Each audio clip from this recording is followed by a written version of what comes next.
اللہ الرحمن الرحیم۔ سوال: نماز ادا کرتے ہوئے سجدہ میں اگر سامنے بچہ آ جائے تو اسے پکڑ کر پیچھے کرنے سے نماز ادا ہو جاتی ہے کہ نہیں؟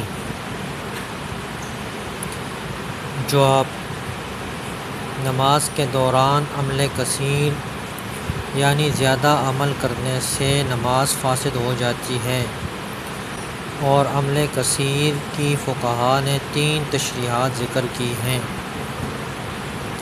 نمبر 1، کوئی ایسا کام کرنا کہ دور سے دیکھنے والے کو غالب گمان ہونے لگے کہ یہ کام کرنے والا نماز نہیں پڑھ رہا، جس کام کی ایسی کیفیت نہ ہو وہ عمل قلیل ہے۔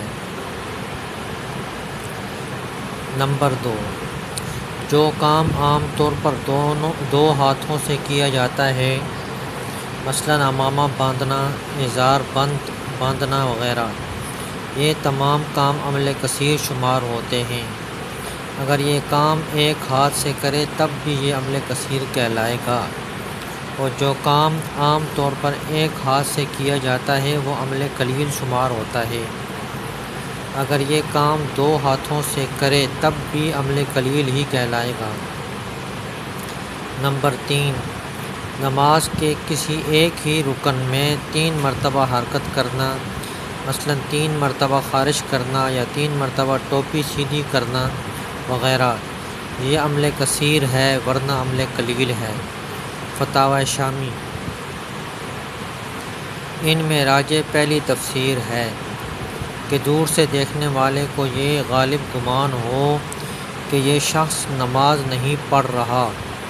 بہرحال بچہ اگر سجدے کی جگہ آ گیا ہو کہ اسے ہٹائے بغیر سجدہ کرنا ممکن نہ ہو، اسے پکڑ کر ہٹانا عمل کثیر نہیں ہے، اس سے نماز فاسد نہیں ہوگی، لیکن بلا ضرورت عمل قلیل بھی نہیں کرنا چاہیے۔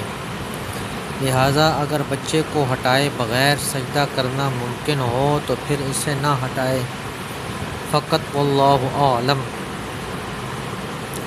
دارالافتاء جامعہ علوم الاسلامیہ، علامہ محمد یوسف بنوری ٹاؤن، کراچی۔